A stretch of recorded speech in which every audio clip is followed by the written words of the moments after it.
Hello students, in the previous video I have discussed about the poet John Milton and the poem on his blindness. We had short introduction of the poem in previous video. Now we will discuss the text of the poem on his blindness. The poem begins as, when I consider how my light is spent, are half my days in this dark world and white. Here is an archaic word which means before. The speaker thinks about how all his life has been used before even half of his life is over. As a man without light, he now lives in a world that is both dark and white. Here speaker is John Milton. He says, when I consider, when I thought how my light is spent, how my eyesight, light here refers to light of eyes, how my eyesight is spent means used, has gone. It is believed that the poem is clearly about Milton's blindness, but the poem never directly refers to blindness or even vision. Instead, we think that light is a metaphor for vision. And he further says, are half of my days. Half of my days means half of my life. Before half of my life, I have lost my eyesight. In this dark world and white, I'm left in this world which is now dark for me, which is very big for me. The word spent also makes use of money. We can think that money, in the sense of spending money, we use spent. So vision also as valuable as money. Milton is reflecting on how he has used or spent his vision now that it is gone. He wants to say that he has used his vision in such a way that is not now with him. He has spent all his vision, all his light. He further says, and that one talent which is death to hide, lost with me useless. Lost means left or remained. Talent here refers to talent of writing poetry. The key word is talent.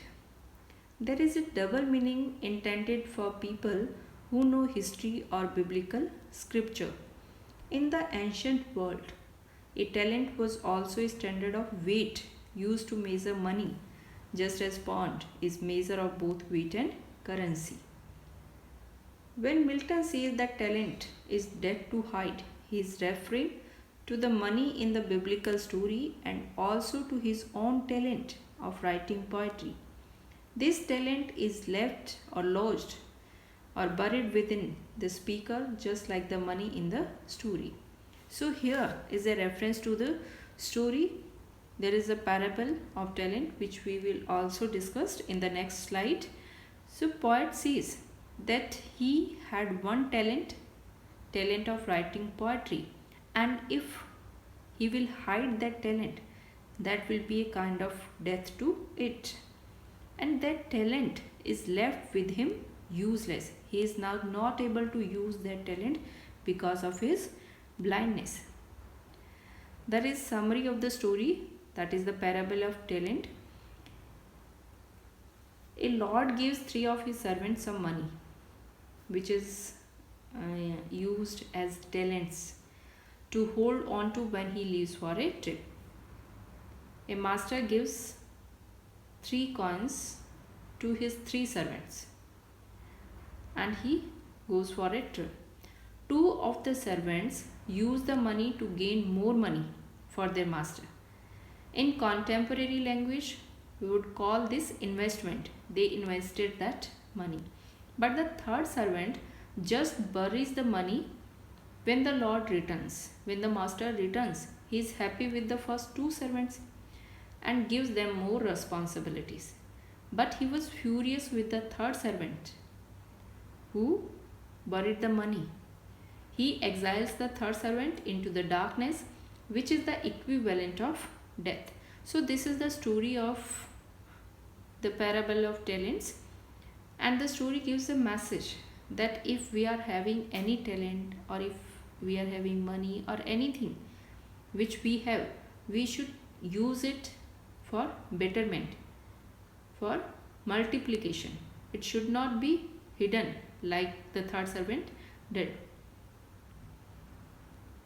So here this story gives a message that Milton wants to use his talent, and that talent is the talent of writing poetry. Further he writes, though my soul more bent to serve there with my Maker, and present my true account, lest he returning chide.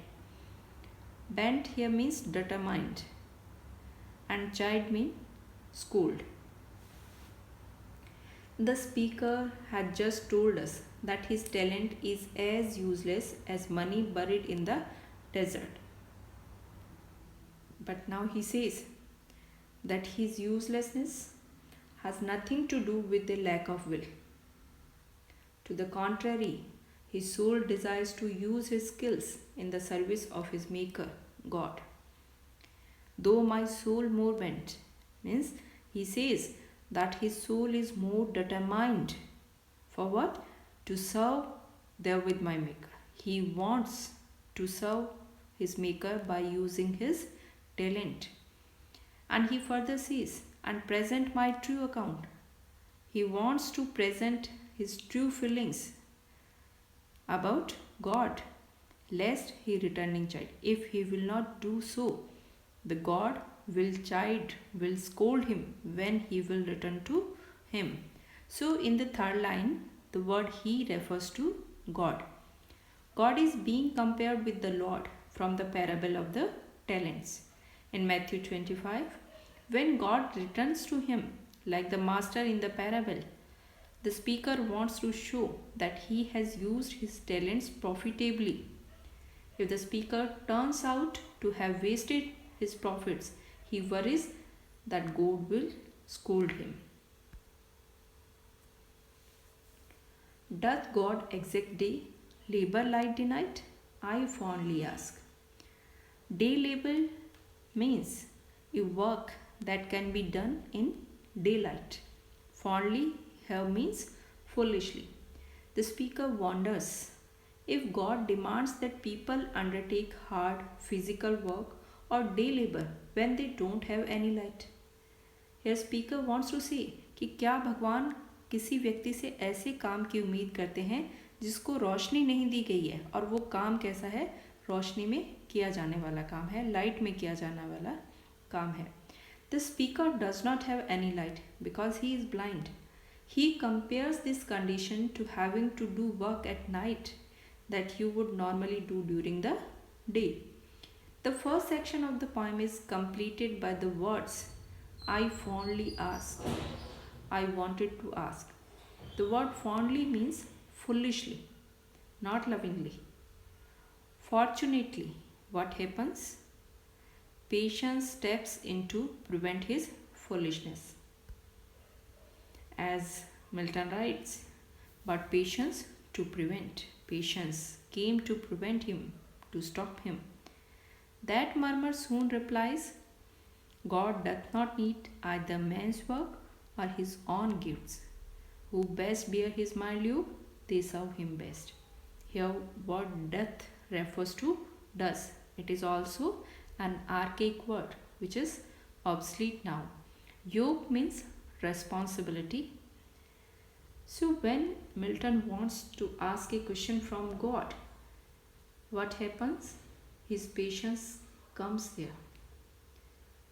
Patience is personified here as someone who stops the speaker. यहाँ patience का personification किया गया है कि धैर्य आया बिल्कुल उसी तरह जैसे कोई व्यक्ति दूसरे व्यक्ति को बोलने से रोकता है, उसी तरह से धैर्य आया और उसने पोएट को वो क्वेश्चन पूछने से रोका. The speaker is about to murmur his foolish question, but then his patience steps in to stop him. The rest of the poem is the reply made by Patience. Patience says, First, the patients point out that God does not need anything. God is complete and perfect. God doth not need either man's work or his own gift. Patience argues that those people are best servants of God who allow their fates to be linked with and controlled by God, who best bear his mild yoke. They serve him best. This means accepting things as they come, especially suffering and misfortunes of life, is the real service to God.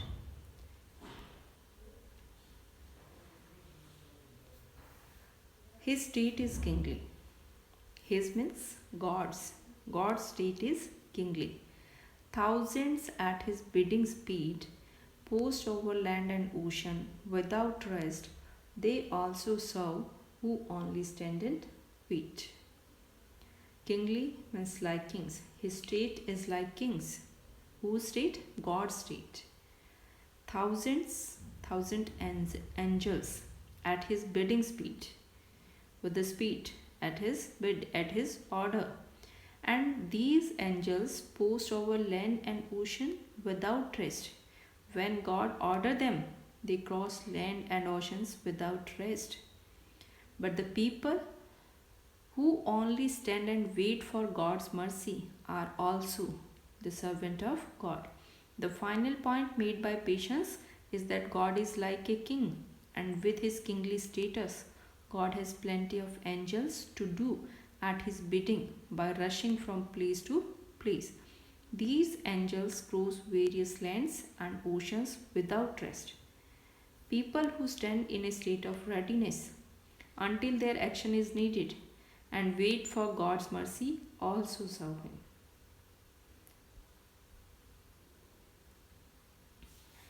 So we can conclude this poem on his blindness that it centers on Milton's faith in God as he is losing his sight.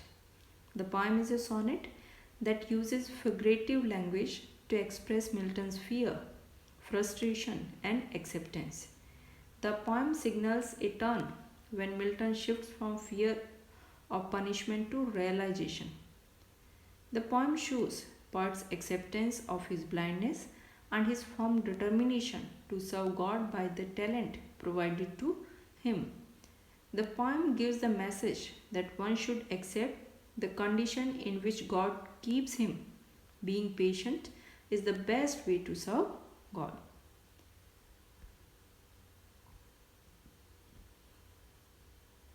So this is all about the poem on his blindness. Thank you so much for watching it.